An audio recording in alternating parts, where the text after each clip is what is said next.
Campbell, in his work Occidental Mythology, London, Souvenir Press, 2001, noted that the age of heroes and gods extended from 1520–500 BC, and this era was succeeded by the age of the great classics, which, in turn, extended from 539 BC to 500 AD. Campbell also notes in this work the fundamental differences that exist in Oriental mythology when compared to Occidental mythology.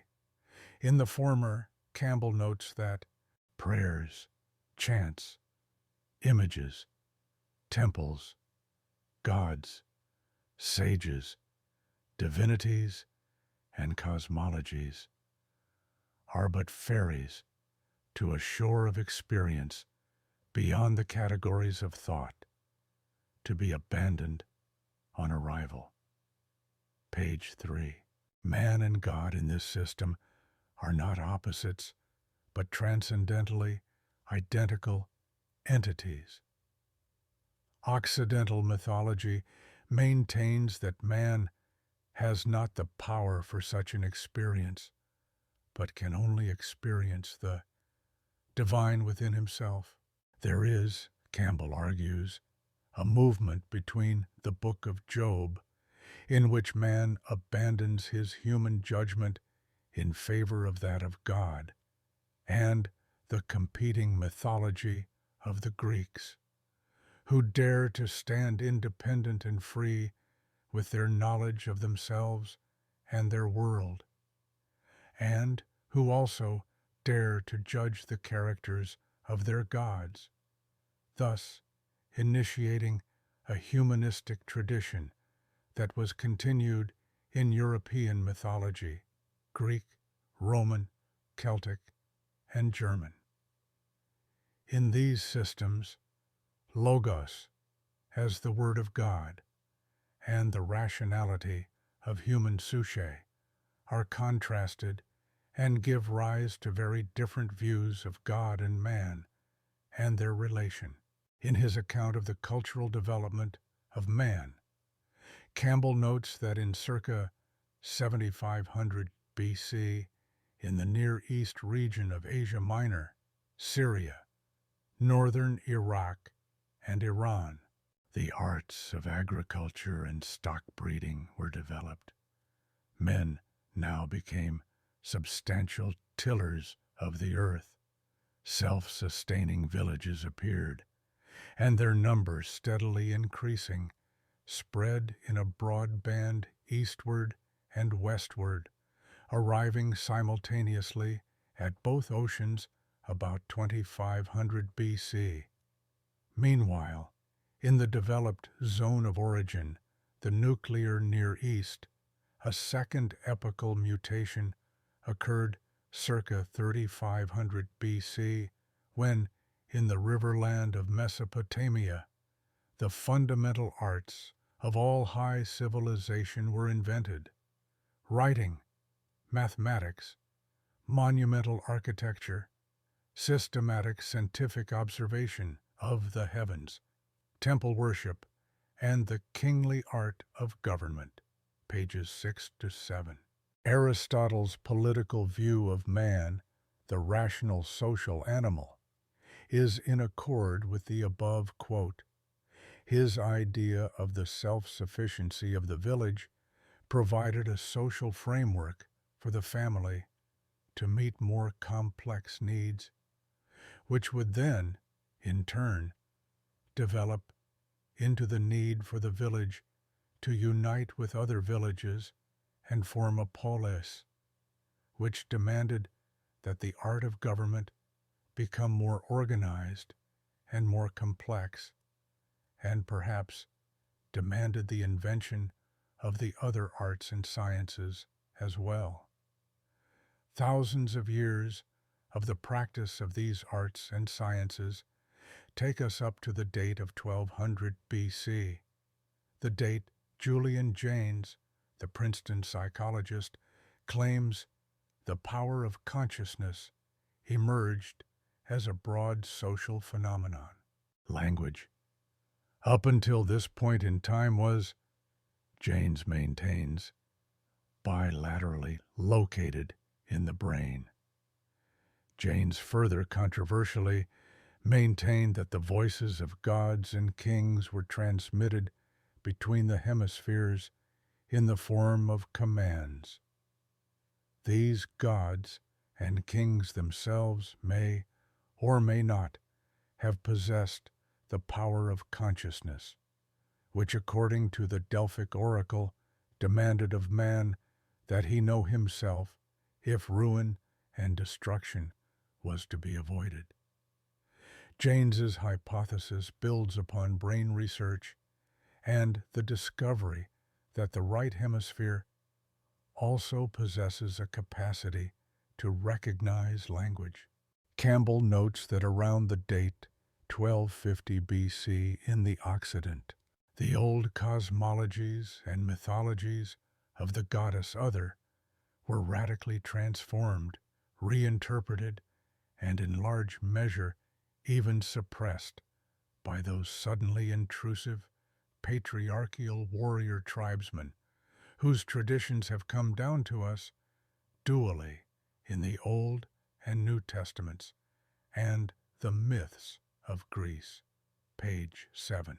We have pointed out previously, in the context of the above debate, that Greek mythology had possessed in turns the female figures, Furies of the Erinyes, as well as the oracles, who tended to be female, and the goddesses of the Zeus pantheon.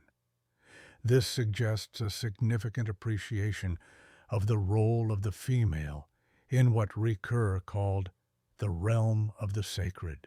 Campbell, in his work The Hero with 1,000 Faces, develops the theme of the goddess via the thought of Melanie Klein contained in her work The Psychoanalysis of Children.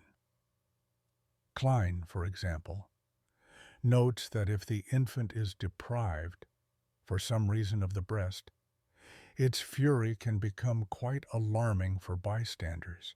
These appear as reactions to and spontaneous defenses against the body-destructive fantasies that assail the child when it is deprived of the mother's breast. The infant reacts with a temper tantrum, and the fantasy that goes with the temper tantrum is to tear everything out of the mother's body. The child then fears retaliation for these impulses, i.e., that everything will be scooped out of its inside.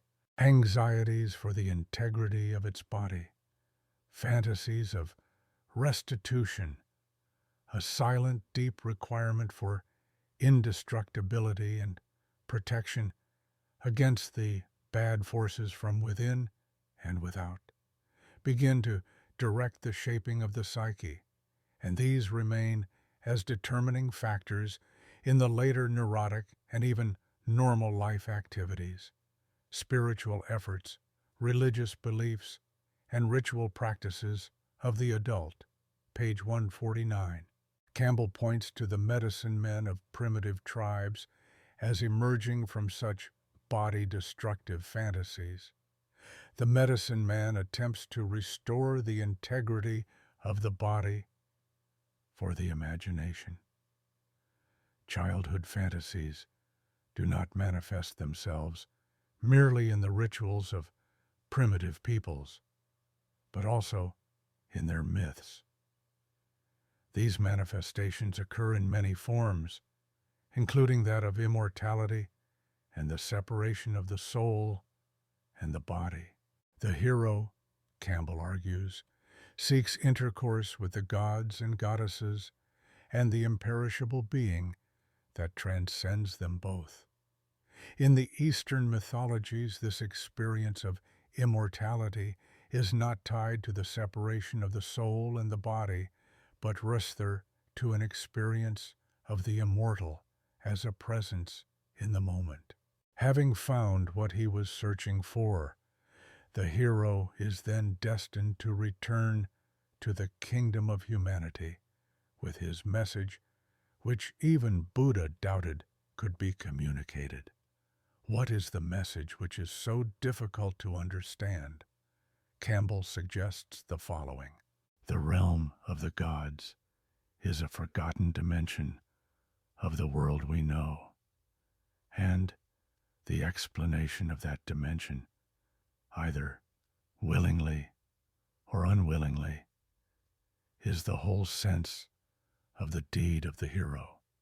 The values and distinctions that in normal life seem important disappear with the terrifying assimilation of the self into what formerly was only otherness. Page 188.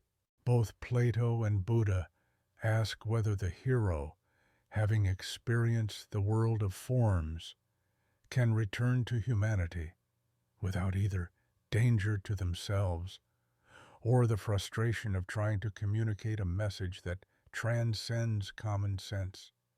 In connection with this idea, Hinduism speaks, for example, of the battlefield. The battlefield is symbolic of the field of life, where every creature lives on the death of another. The goal of the myth is to dispel the need for such life ignorance by effecting a reconciliation of the individual consciousness with the universal will, and this is effected through a realization of the true relationship of the passing phenomena of time to the imperishable life that lives and dies in all. Man, in the world of action, loses his centering in the principle of eternity. If he is anxious about the outcome of his deeds, but resting them and their fruits on the knees of the living God, he is released by them as by a sacrifice from the bondages of the sea of death. Pages 205-206. This reminds us of the message for the Bhagavad Gita. I am death, the destroyer of worlds, uttered in the name of the life principle, Eros, which the ancient Greeks struggled so valiantly to comprehend. The search of philosophy for the eternal forms, or metaphysics, Aristotle's first principles, is neither mythological, biographical, historical, or scientific. Campbell laments, whenever the poetry of myth is interpreted as biography, history, or science, it is killed. The living images become only remote facts of a distant time or sky. Furthermore, it is never difficult to demonstrate that as science or history, mythology is absurd. When a civilization begins to reinterpret its mythology in this way, the life goes out of it. Temples become museums, and the links between the two perspectives is dissolved. Such a blight has certainly descended on the Bible and on a great part of the Christian cult. To bring the images back to life, one has to seek not interesting applications to modern affairs, but illuminating hints from the inspired past. When these are found, vast areas of half-dead iconography disclose again their permanently human meaning. Page 213. Both mythology and philosophy, in their different ways, concern themselves with the wisdom, forms, and principles from the past. Each religion, in its different way, also contains the transcendental experiences typical of the realm of the sacred. Campbell, like T.S. Eliot, is a Catholic. He describes the Christian experience of Holy Saturday, the day between the death and resurrection of Christ. The priest puts on a purple cope and, preceded by the processional cross, the candelabra, and the lighted blessed candle, goes to the baptismal font with his ministers and the clergy, while the following tract is sung. As the hart panteth after the fountains of water, so my soul panteth after thee, O God. When shall I come and appear before the face of God? My tears have been my bread day and night, while they say to me daily, Where is thy God? Page 214. Where is? This melancholic lament recalls the message James refers to in his explorations of the existence of God during the period of the dawn of consciousness. The message, namely, of a Deus absconditus, which has been crassly and popularly translated by Nietzsche into the message of God being dead. It is, James argues, we who bear the responsibility for both the historically experienced presence of God and her absence. The task of mythology, more than philosophy, is to restore this archaic experience of transcendence in our lives.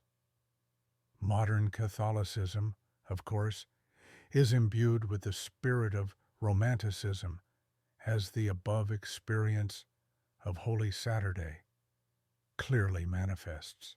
The priest king or Grail king is the romantic hero that symbolizes the tragedy of the life of Christ. In this Holy Saturday ceremony, the familiar waters of transformation is blessed in the hope that the Holy Ghost will cleanse the water of all traces of Satan. Water is the sacred substance of baptism, which John used to baptize Jesus and provide us all with the experience of being born again, washing away original sin in the human form of Suchet. In a section entitled From Psychology to Metaphysics, Campbell notes that the symbols of mythology resemble the elements of dreams, and he also notes that the psychoanalysts, Freud, Jung, Stekel, Rank, Abraham, Klein, Roheim, etc., have provided us with a store of common principles, page 219, by which to interpret both types of phenomena. Of course, the scientific view of the world as the totality of facts stands in the way of such interpretations, construing them as false because subjective, as if the individual element of our experience needed to be canceled if the scientific form of the truth was to prevail. There is no doubt, however, that the transcendental form of reasoning in the analogies found in Kant's prolegomena used by Campbell in his work The Outer Reaches of Inner Space are, in a sense, relational truths. Campbell argues that transcendental analogy provides us with some access to the realm of the sacred, or what Campbell refers to as the morphogenetic field. Campbell sees a close resemblance between the phenomena of dreams and the experiences related in myths. One crucial difference is that in the case of myths, the elements are consciously chosen for the purposes of communicating what is transcendent. In that respect, myths are a more structured form of experience, designed to manifest the vital energies of the whole human psyche. These elements link the unconscious to the fields of practical action, not irrationally, in the manner of a neurotic projection, but in such a fashion as to permit a mature and sobering practical comprehension of the fact world to play back as a stern control into the realms of infantile wish and fear. Page 220. Myth, that is, are controlled and intended statements of certain spiritual principles which have remained constant throughout the course of human history as the form and nervous structure of the human physique itself. Page 221. One of the keys to understanding the divine power within is given to us by Aristotle's power of nous, the divine part of the human form of Suche, which can be accessed by the so-called great-souled beings, phronimos, who are able to use practical rationality to both know themselves and avoid the ruin and destruction predicted by the oracles. Campbell finds this idea well expressed in the Gnostic Gospel of Thomas. The kingdom of God is within you.